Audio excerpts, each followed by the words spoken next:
बाबा बागेश्वर। बालक मन, सिद्धियां विद्या तो देखिए मुझे पता नहीं, मेरा ऐसा कोई संपर्क नहीं, ना मैंने जानने की कोशिश करी ना कुछ। मुंडे मुंडे जायते मतरे भिन्ना, प्रत्येक मुंडी में अलग अलग कूपे कूपे नवम जलम, नए हर कुएं में नया जल।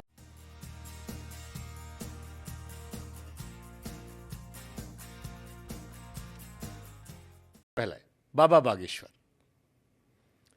बालक मन बहुत ही प्यारा, बहुत ही सरल, और सिद्धियां विद्या तो देखिए मुझे पता नहीं, मेरा ऐसा कोई संपर्क नहीं, ना मैंने जानने की कोशिश करी ना कुछ।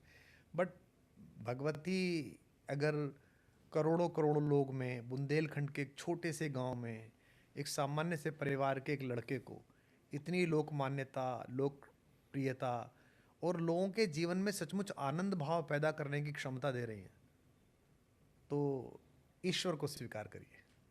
ओके, एक सवाल मेरे मन में सर और आता है कि जब मैं इस्लाम धर्म को देखता हूँ, क्रिश्चियंस को देखता हूँ, एक आवाज आती है, सही गलत कैसे है क्या है, एक आवाज आती है और उसका पालन सारे अनुयायी करते हैं। अब कितना सही कितना गलत वो धर्म के अनुयायी जाने, धर्म सबकी अपनी आस्था का है।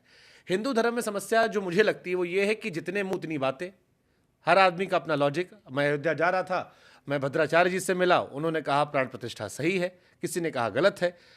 आधी कंफ्यूजन यही आती है। आपको लगता है कि ये भी एक समस्या है कि धर्म से लोगों का छिटकाव जुड़ाव जो है वो होता रहता है, खासतौर पर नई पीढ़ी बड़ी कंफ्यूज है कि किसको सुने, एक बाबा ये कहते हैं, दूसरे वाले बिल्कुल अलग कह देते हैं।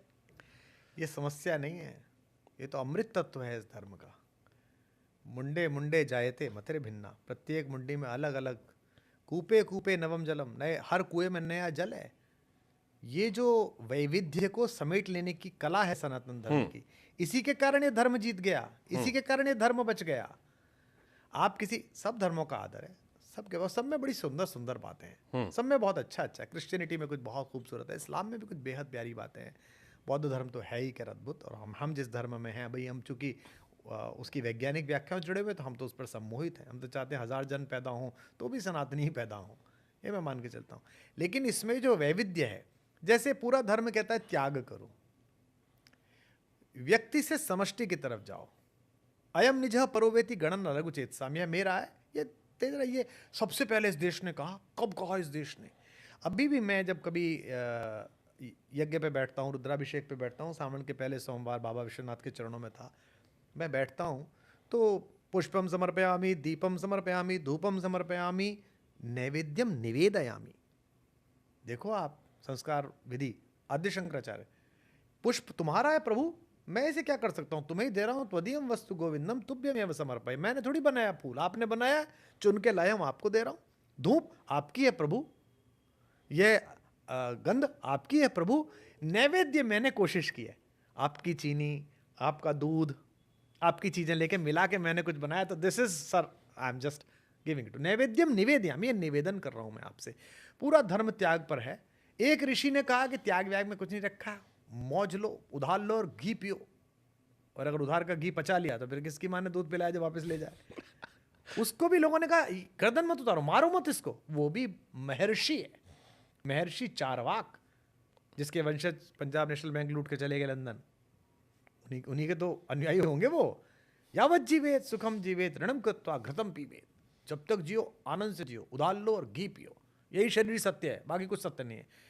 उसका भी सर तन से जुदा नहीं किया गया, कहा गया कि ठीक है, यह जो स्वीकार है कि असहमति को, आपने जिनका नाम लिया आद्य शंकराचार्य जी का, और आपने जिक्र भी किया कि माहेश्वर में नदी के तट पर, माता नर्मदा के तट पर, जब उन्होंने शास्त्रार्थ किया मंडन मिश्र जी से, और जब उस गांव में पहुंचे आचार्य, तो उन्होंने पानी भरती हुई महिलाओं से पूछा कि मंडन मिश्र का घर कहाँ है?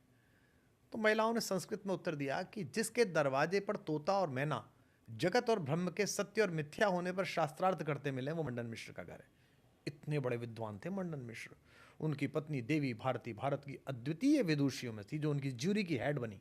इन दोनों के बीच शास्त्रार्थ जब हुआ, उन्होंने ही ज्यूरी का काम किया। ये जो हमें सिखाने आए हैं ज्ञान गंभीर के, भारत में स्त्री की स्थिति फलाती ढिमकाती, इन मूर्खों को बताओ कि 18वीं शताब्दी में इटली में लिंडा पोइट नाम की एक लड़की ने वकालत शुरू कर दी थी, जिन्हें जला के मार दिया था इन्होंने वकील बनने पे। हमारी माता तो 1800 साल पहले जज बन गई थी भाई भारती, ये जो हमें सिखाते हैं ज्ञान भार वाले।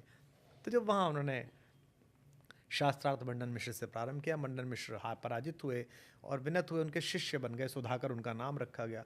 तो जब वो जाने लगे तो शिष्य ने पूछा, नए शिष्य ने गुरु से पूछा, आयु प्राप्त शिष्य ने युवा गुरु से पूछा। पहली बात तो देखिए, ये कोई समस्या नहीं है कि गुरु युवा है, 24 साल का है और मैं इतने साल का हूं। पूछा कि गुरुजी आप तो जा रहे हो, मेरे लिए क्या आज्ञा है? तो उन्होंने कहा कि प्रिय शिष्य, तुम मेरे ऊपर वार्तिक लिखो। अब आपके लिए नया शब्द होगा, वार्तिक। महर्षि पाणिनि के अष्टाध्यायी में वार्तिक की व्याख्या है। वार्तिक क्या होता है?